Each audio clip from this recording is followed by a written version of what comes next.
مفاجآت في صفقات الأهلي الجديدة وكواليس الاجتماعات الأولى لعموتة في النادي الأهلي، والرد على عروض احتراف إمام عاشور ومصطفى شوبير.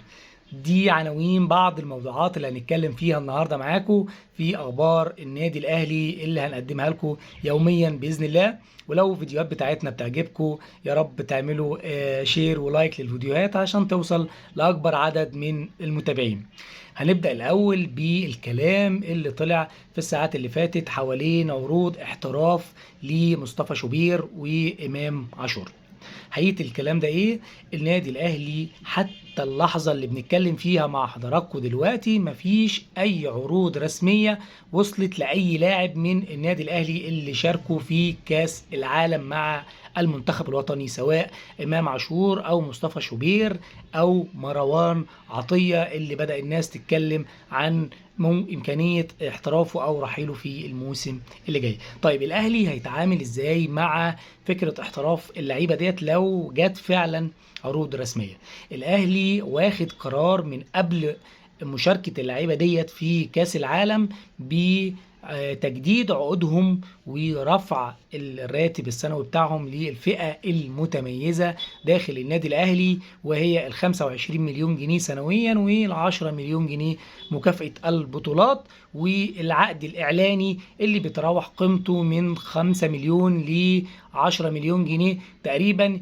يعني المتوسط كده للعيبة الفئة الأولى في النادي الأهلي هتكون ما بين 40 ل 50 مليون جنيه في الموسم، وده مبلغ معقول جدا في سوق الانتقالات الحالية بعد ما الأهلي خد قراره إن يخلص من أضخم عقد للاعب محلي في النادي الأهلي وهو تريزيجيه، اللي يقترب بنسبة 90% من الرحيل إلى الرياض السعودي. وبالمناسبة إن موضوع تريزيجيه ده كان أحد الملفات الحساسة اللي ناقشها عموتة في أول اجتماعه اللي حصل داخل النادي الأهلي بعد المؤتمر الصحفي جوه داخل ملعب مختار التتش، وكان بحضور كابتن سيد عبد الحفيظ والكابتن وائل جمعة. وده كان أول اجتماع رسمي حقيقي جوه النادي الأهلي يحصل بين الثلاثة واتفتح فيها كل الملفات، وكان أبرزهم ملف رحيل تريزيجيه، لأن عموتة كان رافض فكرة الاستغناء عن تريزيجيه في الموسم الجاي لأنه أفضل لاعب ضمن صفوف الفريق في السنة اللي فاتت، وكان كمان هداف الفريق. ولكن طلب عموتة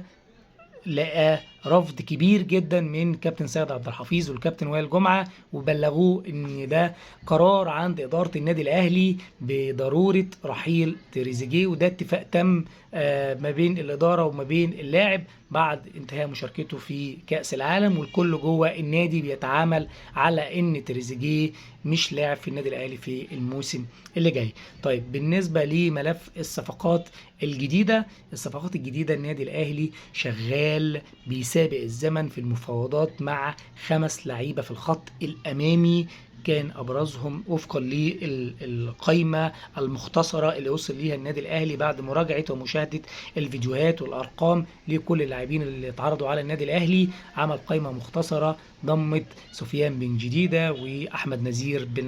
بن علي، وكمان الاردني علي علوان، ومهاجم سنغالي اسمه سامبو بيلعب في الدوري الفرنسي. ومازال حتى اللحظه اللي بكلمكم فيها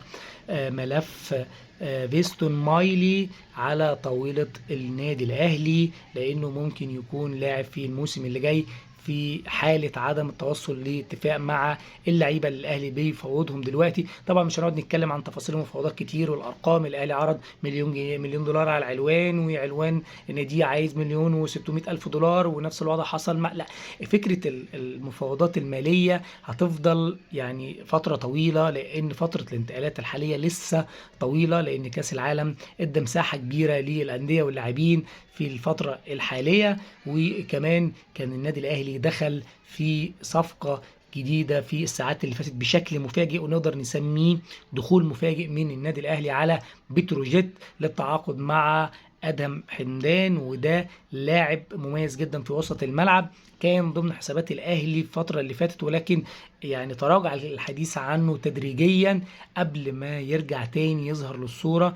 لان النادي الاهلي تاكد من وجود مفاوضات بيراميدز مع اللاعب، عشان كده الاهلي قرر يقطع الطريق ويدخل تاني في المفاوضات، ولكن في انتظار القرار النهائي من عموتة اللي طلب كام يوم انه يدرس فيهم اللاعب ويشوف الفيديوهات بتاعته والارقام، لانه ما درسوش بشكل كافي قبل ما يدي قرار نهائي. في انفراجه حصلت في ملف اكرم توفيق، بعد الرفض اللي كان موجود من الكابتن خطيب في عوده اكرم توفيق للنادي الاهلي، الا ان الكابتن سيد عبد الحفيظ عمل اجتماع مع الكابتن خطيب بعد مؤتمر عموتة وحاول اقناعه بالموافقه على عوده اكرم في الموسم اللي جاي. الخطيب كان رافض بحجه ان اللاعب رفض تجديد عقده ورحل في صفقه انتقال حر في الوقت اللي الاهلي قدم له عرض جيد جدا، لكن كابتن سيد بيحاول يقنع الكابتن خطيب ان العرض اللي اتقدم لاكرم ما كانش افضل حاجه في الموسم ده، خصوصا بعد رفع سقف الرواتب اللي كان موجود. وكمان في حاجه تانية، النادي الاهلي